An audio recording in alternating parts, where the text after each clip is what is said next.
Assalamualaikum warahmatullahi wabarakatuh. Halo teman-teman semua. Happy weekend and welcome to Moncast, Monthly Podcast. For your information, Moncast ini merupakan program kerja kolaborasi Departemen Komunikasi dan Informasi Himpunan Mahasiswa Konseling Universitas Sriwijaya Palembang dengan Indralaya. Nah, jadi Moncast ini bakalan ada setiap 1 bulan sekali loh dengan tema berbeda setiap bulannya. Nah, pada hari ini Moncast udah launching episode ketiga dengan judul IBK. Introducing PK. Bersama saya Tata dan rekan saya Miftah. yang akan menemani kamu selama kurang lebih 30 menit ke depan. Yeay! Baru-baru ini jadi nambah rame ya, Kak? Iya nih, semester baru ini kita kedatangan teman-teman baru. Sebelumnya, kami mau ngucapin selamat datang untuk mahasiswa baru Universitas Sriwijaya Program Studi Bimbingan dan Konseling Angkatan 2021. Selamat datang adik-adik sekalian. Oh ya Kak Miftah, hari ini kita mau ngapain sih? Oke, jadi hari ini kita bakalan ngobrolin seputaran bimbingan dan konseling nih, Kak. Wah, seru banget tuh. Iya dong, tapi kita nggak cuma berdua aja nih, Kak. Ada tamu yang spesial banget yang bakal nemenin kita. Siapa ya kira-kira? Udah penasaran? Yuk langsung saja kita sambut dalam hitungan ketiga ya Kak Tata. 1, 2, 3. Kak Anggun. Kak Anggun Fitri Rianda. Yeay! Halo Kak Anggun, gimana nih kabarnya? Halo teman-teman semua. Alhamdulillah kabar Hai. baik nih Kak. Teman-teman apa kabarnya nih? Udah lama gak ketemu. Alhamdulillah baik juga nih. Oke, awal-awal semester gini emang masih belum terlalu sibuk ya Kak Anggun atau udah sibuk nih? Lumayan sibuk sih sebenarnya soalnya terbagi pecah juga. Nggak cuman kuliah doang yang dijalani sekarang sih. Gitu Kak Wah, Tata. sibuk nih ya. Sibuk nih ya Kak Anggun ya. Lumayan Kak, Oke, lumayan. jadi sebelumnya Jadi sebelumnya kita berdua mewakili tim Moncast mau ngucapin terima kasih atas kesediaan Kak Anggun yang telah berkenan menjadi narasumber dalam episode Moncast kali ini. Oh ya, Moncaster di rumah pasti bertanya-tanya nih, kenapa sih Kak Anggun ini kita pilih jadi narasumber dalam episode kali ini? Nah, jadi Kak Anggun ini merupakan Sekretaris Departemen Pendidikan Himpunan Mahasiswa Bimbingan dan Konseling Universitas Sriwijaya periode 2021-2022. Oke, sebelum memulai perbincangan kita lebih jauh lagi, boleh nih Kak Anggun kenalin dulu sama para Moncaster yang ada di rumah. Seperti kata pepatah, tak kenal maka tak sayang. Biar kita bisa saling sayang, kita mesti kenalan dulu dong Kak Anggun. Kak Anggun, boleh nih sebutin nama lengkap atau nama panggilan, atau ada nama panggung juga boleh nih Kak. Asal daerah, tahun angkatan, beserta hobi. Silakan Kak. Oke, halo semuanya. Kenalin nih, aku Anggun Fitri Rianda. Biasa dipanggil Anggun, tapi kalau mau nanya panggilan khusus sih ada. Panggilan khusus ini biasanya buat keluarga, teman dekat, tapi sekarang nggak berlaku lagi sih. Biasanya semua orang juga panggil itu. Jadi panggilannya Tatun. Nah, jadi teman-teman semua bisa panggil Tatun, bisa panggil Anggun juga. Terus kalau asal daerah dari Kabupaten Ogan Ilir, tepatnya di Kecamatan Indralaya. Nah, jadi aku asalnya dari Indralaya. Terus hobi aku sekarang sih dengar musik sih. Biasanya kalau dengar musik itu bisa lebih relax gitu. Oke, oke. Jadi karena narasumber kita udah memperkenalkan diri, sekarang kita bisa lanjut chit-chat seputar tema Moncast kita hari ini ya, Moncaster. Udah bisa dimulai, Kak Anggun? Oke, siap.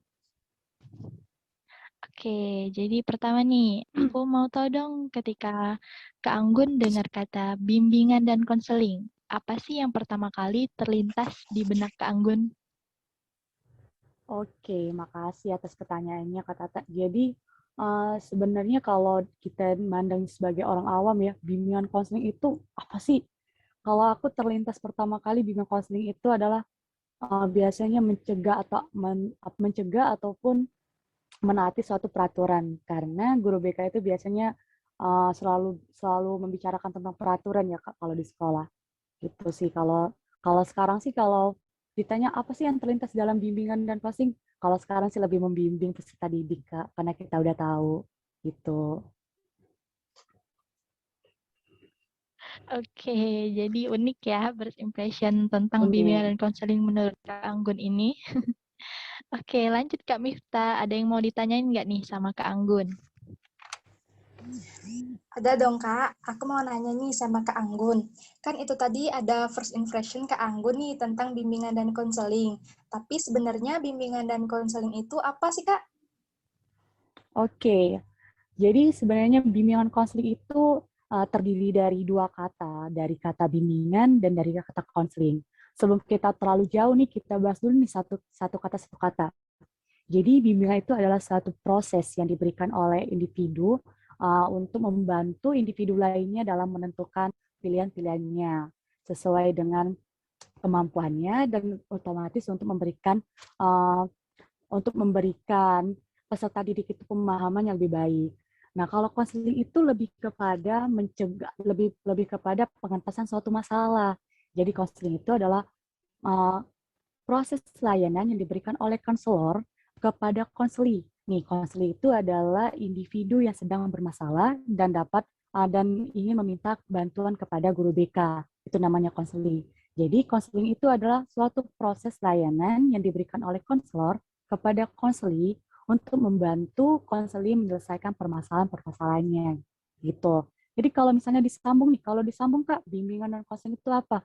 Jadi bimbingan dan konseling itu adalah proses bantuan yang diberikan oleh individu ataupun konselor untuk dapat menentukan pilihan-pilihan individu lainnya, serta dapat membantu mengatasi permasalahan-permasalahan yang ada dalam diri individu itu sendiri. Jadi gitu, Kak Miftah.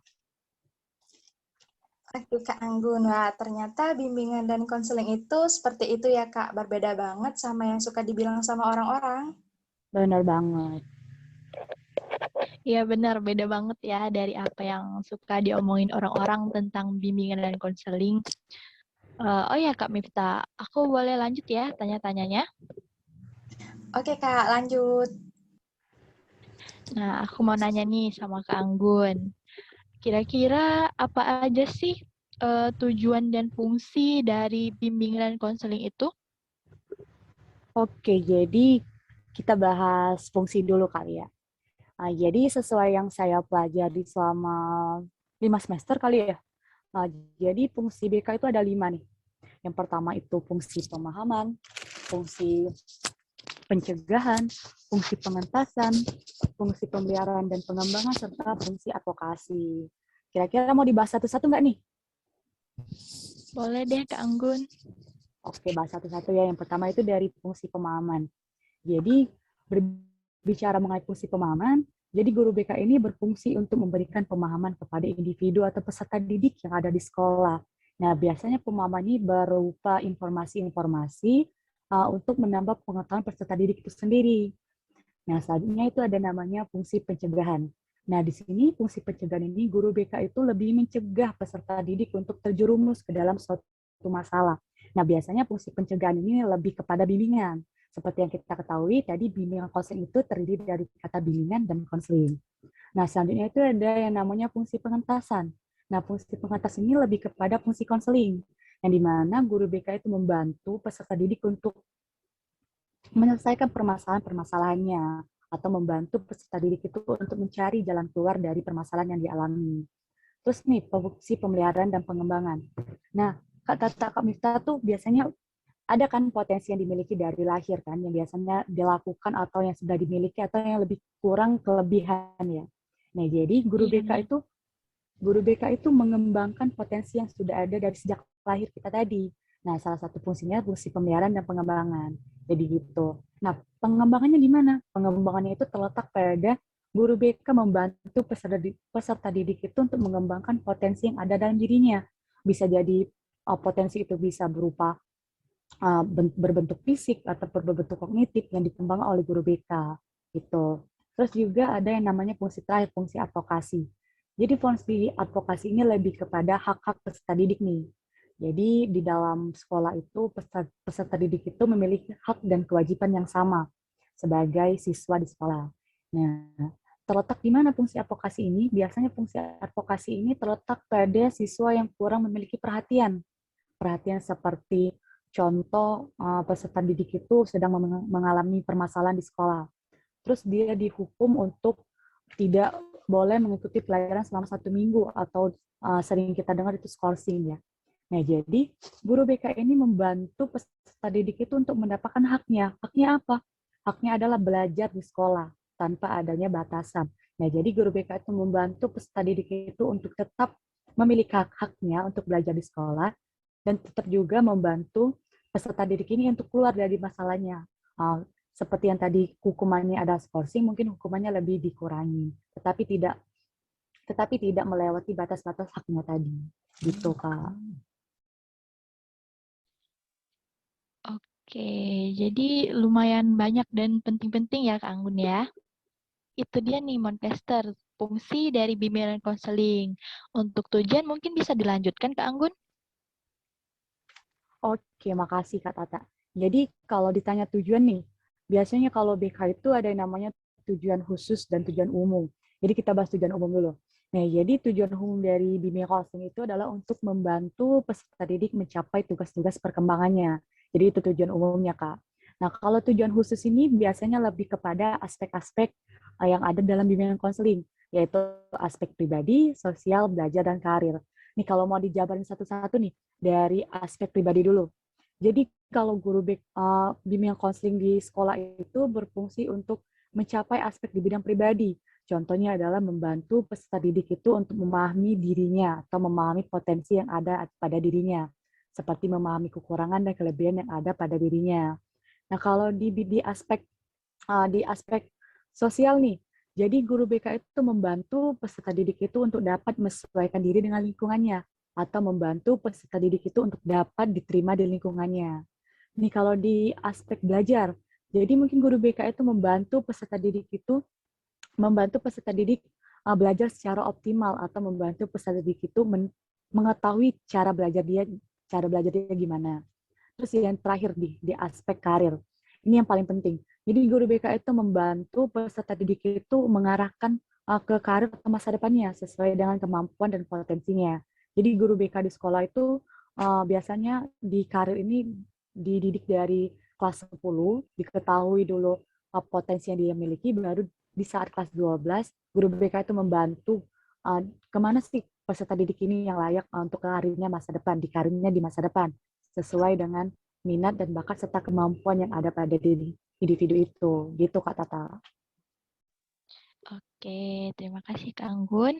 Nah, jadi tujuan dari bimbingan konseling itu juga ternyata sangat penting-penting banget ya bagi peserta didik. Oke deh, kalau gitu kita lanjut ya Kak. Kak Mifta, boleh deh gantian kalau masih ada yang mau ditanyain ke narasumber kita. Oke, makasih Kak. Masih ada nih yang mau aku tanyain sama Kak Anggun. Pertanyaan yang kayaknya banyak juga para Moncaster yang pengen tahu jawabannya nih Kak. Siapa saja yang boleh memberikan layanan BK itu Kak? Oke, siapa aja sih yang boleh memberi layanan BK ya? Jadi yang boleh memberikan layanan BK itu sebenarnya kalau kita pisahkan lagi nih, kita kembali ke awal, kita pisahkan lagi kepada bimbingan sama konseling. Kalau misalnya bimbingan itu bisa diberikan oleh siapa saja. Biasanya bimbingan ini diberikan oleh orang tua ke anak, kakak ke adik, ataupun dari teman ke teman.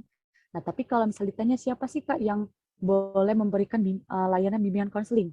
Nah, yang boleh memberikan layanan bimbingan konseling itu adalah guru BK dan konselor. Jadi tidak semua orang bisa memberikan layanan itu. Karena di dalam bimbingan konseling itu, guru BK atau konselor ini mempelajari apa saja yang tidak dipelajari orang lain. Jadi sebelum memberikan pelayanan kepada peserta didik, guru BK itu sudah mempelajari nih karakternya, pendekatannya, strateginya apa, bagaimana sih cara membantu peserta didik ini sesuai dengan tugas-tugas perkembangannya, jadi gitu. Jadi kalau ditanya siapa saja yang boleh memberikan bimbingan, semua orang bisa. Tapi kalau siapa saja yang boleh memberikan konseling atau pembimbingan konseling, itu hanya guru BK dan konselor. Gitu Kak Tata, Kak Miftah.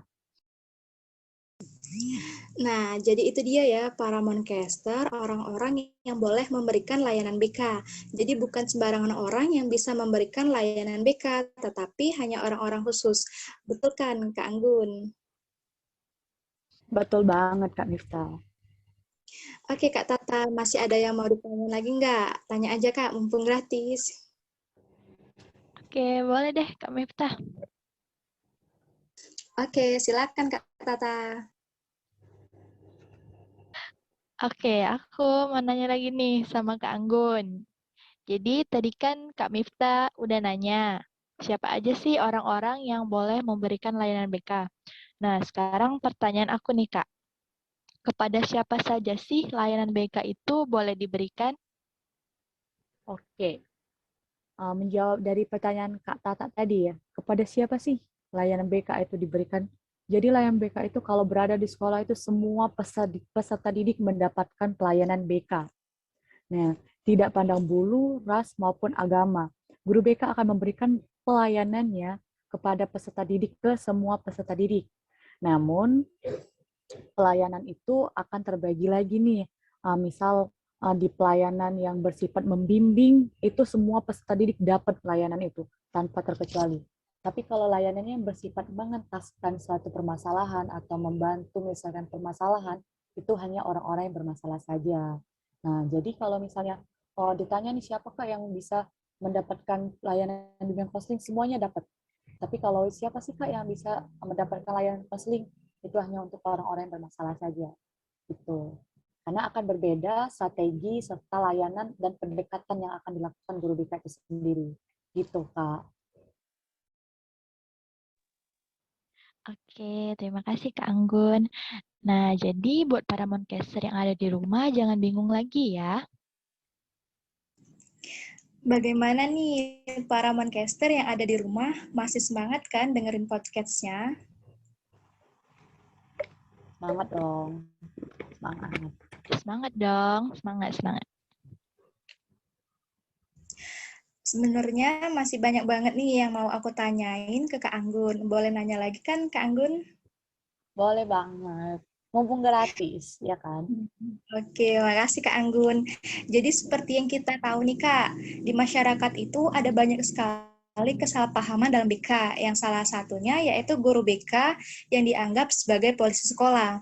Nah, menurut Kak Anggun, apakah benar Kak guru BK itu adalah polisi sekolah? Oke, menanggapi kesalahan paham BK ya. BK itu biasanya disebut sebagai polisi sekolah. Sebenarnya itu adalah anggapan-anggapan orang-orang yang tidak mengenal BK.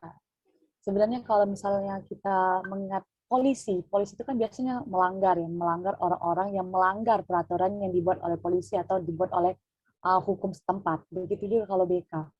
BK itu biasanya sering mengingatkan peraturan yang ada di sekolah atau lebih kepada memberikan rambu-rambu kepada peserta didik apa saja yang boleh dilakukan dan apa saja yang tidak boleh dilanggar. Nah, mungkin dari uh, yang dilakukan guru BK itulah biasanya sering disebut dengan polisi sekolah. Nyatanya guru BK itu adalah sahabat sekolah atau sahabat siswa, bukan polisi sekolah. Nah, kalau misal kita lihat lagi nih di sekolah-sekolah, tidak semua guru, tidak semua staf sekolah akan mengingatkan peraturan-peraturan yang ada di sekolah. Tapi guru BK selalu mengingatkan peraturan apa saja yang ada di sekolah itu, apa saja yang tidak boleh dilanggar, dan apa saja yang harus dilakukan oleh siswa. Jadi kalau dilihat dari kata-katanya, BK adalah posisi sekolah itu salah besar. Tapi kalau BK adalah sahabat siswa adalah itu benar. Gitu loh, Kak. Wah, ternyata guru BK itu bukan polisi sekolah ya, para Moncaster. Jadi jangan salah lagi. Sekarang buat Kak Tata nih, ada yang mau ditanyain lagi nggak sama Kak Anggun, Kak? Pastinya masih ada dong Kak Miftah. Nah, untuk Kak Anggun nih, aku mau nanya. Sebenarnya apa aja sih Kak yang dipelajari di program studi BK? Oke, menanggapi dari pertanyaan Kakak nih, apa saja sih yang dipelajari di Prodi BK?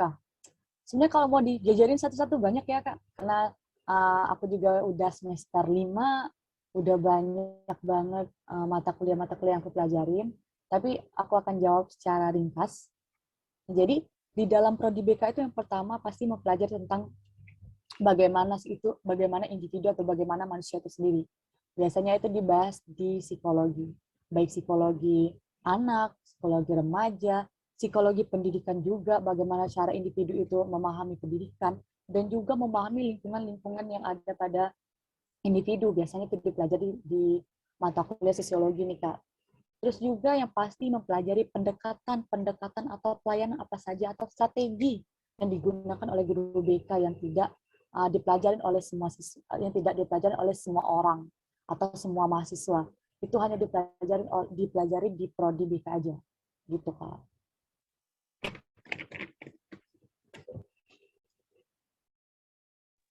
Oke, terima kasih Kak Anggun. Jadi ternyata lumayan banyak ya mata kuliah yang harus dipelajarin.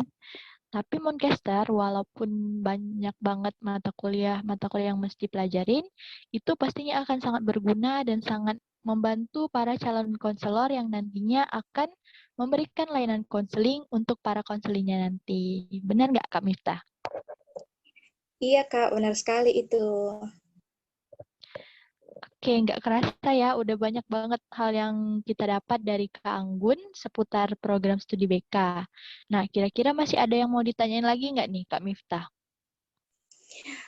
Ada dong, Kak. Boleh nih, Kak Anggun, aku tanya yang terakhir. Boleh banget, boleh. Kak Anggun kan udah semester 5, dan pastinya udah banyak banget pengalaman selama berkuliah di program studi BK ini. Lalu boleh ceritakan nggak sedikit, Kak, apa saja suka duka yang Kakak rasain selama kuliah di program studi BK ini, Kak? Oke, suka duka ya. Suka Iya, Kak. duka, kalau mau diceritain sih 1 jam nggak selesai ya. Jadi kakak ingat-ingat dulu.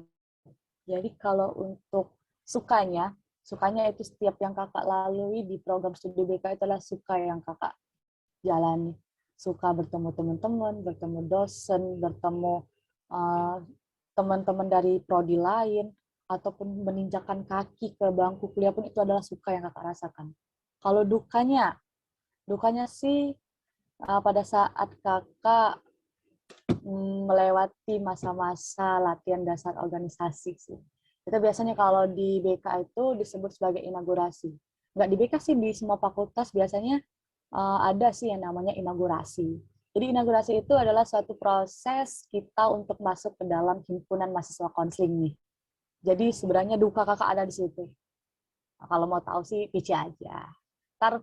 Ntar yang dengar langsung penasaran kan, langsung PC kakak. Ntar, apa sih kak dukanya, kok bisa dukanya ada di inaugurasi? Ntar PC kita. Jadi gitu kak.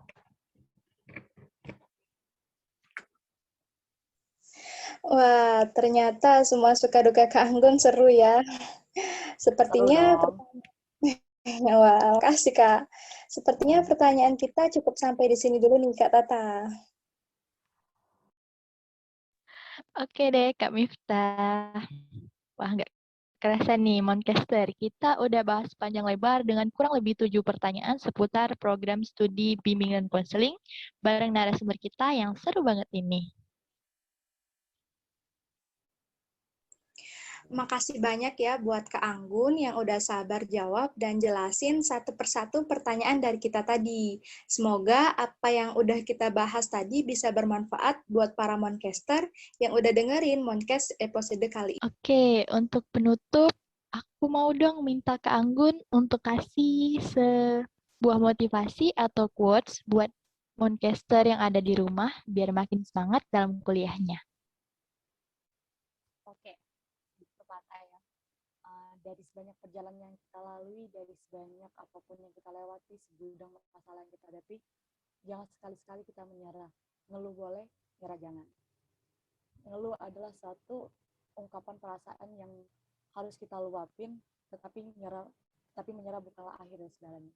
Wah, mantap banget gak tuh Moncaster closing dari narasumber kita. Oke, jadi karena kita udah dapet secerca motivasi dari Kak Anggun tadi, kita akhiri dulu ya Moncast kita episode kali ini. Sampai ketemu di episode selanjutnya bulan depan. See you when I meet you, Moncaster. Bye-bye.